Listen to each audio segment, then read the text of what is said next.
A'udhu billahi minash shaitanir rajim, bismillahir rahmanir rahim, les amis, assalamu alaikum. Nous sommes dans le rappel numéro 7 et toujours dans le terme al-Huda. Le terme al-Huda, au fil du temps que nous avons passé avec ces termes, nous avons constaté dans Al-Qur'an al-Karim que Allah subhanahu wa ta'ala nous rappelle que chaque seconde de la vie de l'être humain, il le guide. Il le guide à travers les choses physiques, à travers le paysage, à travers les montagnes, à travers des chemins tracés, à travers les rivières, des étoiles. Il a placé des montagnes sur Terre qui occupent deux fonctions: un, stabiliser la Terre, et deux, nous guider. Des chemins tracés pour qu'ils nous guident, des rivières pour qu'ils nous guident, et ainsi le livre aussi qu'il a donné à ses messagers pour qu'ils nous guident. De façon psychologique et physique, et tout le temps, chaque seconde de la vie d'un être humain, Allah subhanahu wa ta'ala le guide. On se demande pourquoi. Et nous constatons que cette guidance permanente, cette guidance perpétuelle est nécessaire à l'homme. Car l'homme a toujours besoin d'être guidé. Parce qu'Allah subhanahu wa ta'ala nous a rappelé qu'il a créé l'homme de manière faible. Il a créé l'homme faible. Il a créé l'homme hatif, pressé.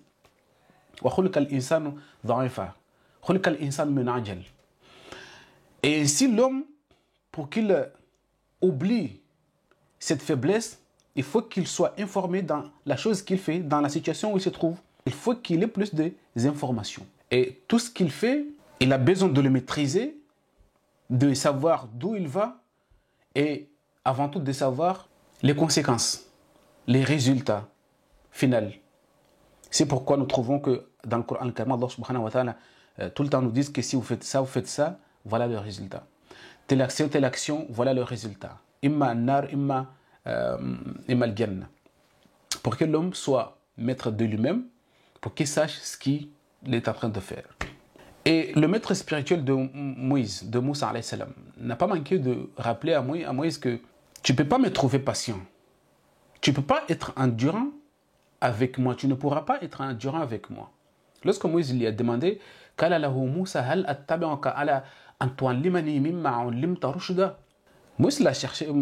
alayhi salam l'a cherché pendant un temps. Il l'a trouvé, il lui a demandé: est-ce que je peux te suivre pour que tu puisses m'enseigner ce qu'on t'a appris comme bonne direction, ce qu'on t'a appris de bonne conduite. L'homme, il lui a tout de suite répondu: tu ne vas pas être endurant avec moi. Tu ne vas pas me supporter. Et ces critiques n'est pas visée uniquement à Moïse, c'est à l'homme en général. Parce que l'homme, s'il manque des informations sur quelque chose, c'est tout de suite agité, c'est tout de suite énervé. Et le maître spirituel de Moïse lui a dit: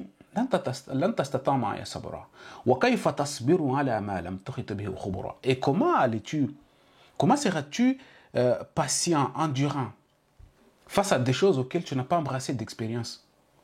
Tu n'as pas suffisamment des informations. Comment tu peux être patient? Tu n'as pas de khabar, tu n'as pas des informations suffisantes sur la chose, tu ne peux pas être patient avec moi. Et nous savons à la suite de l'histoire que chaque fois que le maître fait quelque chose, que Moussa n'a pas embrassé de science, n'a pas suffisamment de connaissances, il le critique, il le juge, et à la fin de compte, ils se sont séparés parce que c'est la réalité. Ce que l'homme qu'Allah subhanahu wa ta'ala lui a donné le savoir, lui a dit que tu ne peux pas être patient avec moi.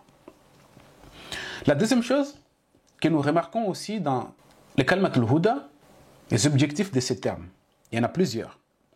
Mais Allah subhanahu wa ta'ala nous a rappelé quelques objectifs. C'est que nous devons avant tout le magnifier. Comme il nous guide à chaque instant, nous devons le magnifier à chaque instant. Nous devons lui donner l'orgueil qui est le sien. Allah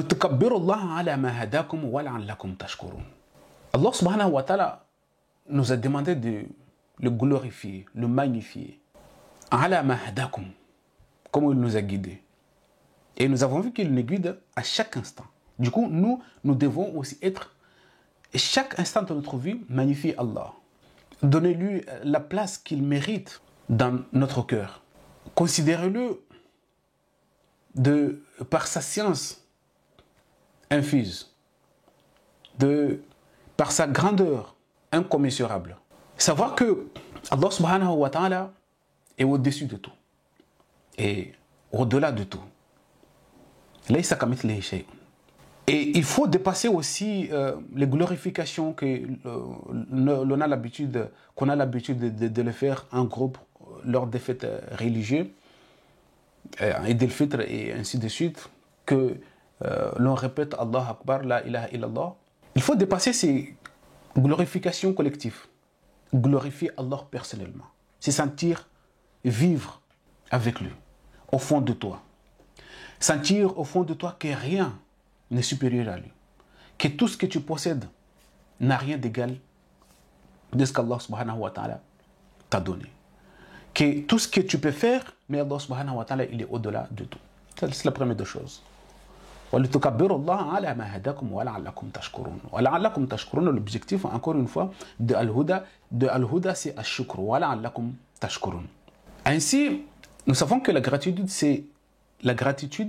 nous savons que la gratitude est la base du bonheur. Le minimum que l'on puisse dire quand on nous donne un cadeau, c'est dire merci. C'est la reconnaissance. C'est le minimum de tout. Mais Allah subhanahu wa ta'ala, il est à Shakur. Il ne nous demande pas de faire quoi que ce soit pour lui. Non. Il nous demande d'utiliser cette guidance qu'il nous a donnée pour réaliser des actions qui justifient cette guidance, qui vont aussi être bénéfiques pour nous. Parce que Ash-Shukr, c'est bien évidemment aussi des actions. Allah subhanahu wa ta'ala, lorsqu'il a dit à la famille de Daoud, Amalu ala Daoud shukra wa qalilun min abadi ash-shakur. Faites des actions qui démontrent que vous êtes reconnaissant. Il faut qu'il y ait des actions dans ce qu'on appelle ash-shukr, mais pas des propos, mais pas de ce qu'on nous enseigne jour et nuit. Ash-shukr, on a besoin de cela. Du coup, il faut, le minimum du tout, c'est de ne pas être ingrat, d'attribuer à ce qu'Allah subhanahu wa ta'ala t'a donné à quelqu'un d'autre. C'est ce qu'on appelle ça ash-shirk. La troisième des choses, c'est al-dhikr. Wadhkurullaha kama hadakum. Et ainsi, rappelez-vous d'Allah comme il vous a guidé. Et nous avons vu déjà auparavant que la guidance, c'est quelque chose de perpétuel. Mustamir. Il ne se coupe jamais, tout le temps et chaque moment. L'homme a besoin de la guidance et à chaque fois, Allah subhanahu wa ta'ala le guide. Et al-dhikr, c'est loin au-delà de tout ce que nous faisons, encore une fois, de ce que la tradition nous a enseigné. Que nous prenons de chapelle, subhanallah, subhanallah, subhanallah. Ce sont des mots qui normalement n'aboutissent à rien. Al-dhikr, c'est quelque chose qui doit résider au fond de toi, qui doit te permettre de te souvenir d'Allah chaque instant dans ta vie. C'est quelque chose qui doit vibrer avec toi, et faire vibrer ton cœur. Normalement, al-dhikr, lorsque la personne vit avec al-dhikr, à chaque fois doit se sentir léger, apaisé, stable. Ala bi dhikrillahi tatma'innul qulub. À chaque fois, son âme doit être dans l'apaisement. Et Allah subhanahu wa ta'ala nous rappelle encore une fois que il faut que nous nous rappelions d'Allah tout le temps. الذين يذكرون الله قياما وقعودا وعلى جنوبهم ويتفكرون في خلق السماوات والأرض.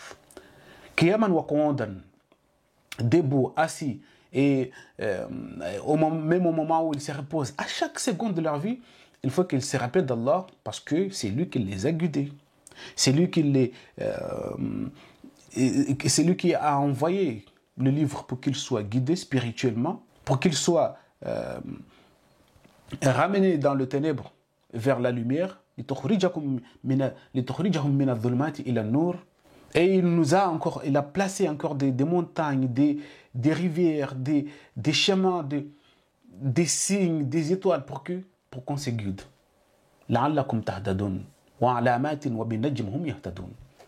Et cette guidance doit résulter à ses objectifs. Magnifier Allah, Ne jamais considérer quelqu'un d'autre, ni quoi que ce soit. Personne n'est au-dessus d'Allah. Consacrer ta vie pour l'adorer. C'est ça la première des choses. La deuxième des choses, c'est ash-shukr, faire des actions qui démontrent bien qu'Allah subhanahu wa ta'ala t'a donné cette guidance. Ash-shukr, la base du bonheur. Et aussi vivre dans al-dhikr. Vivre dans al-dhikr.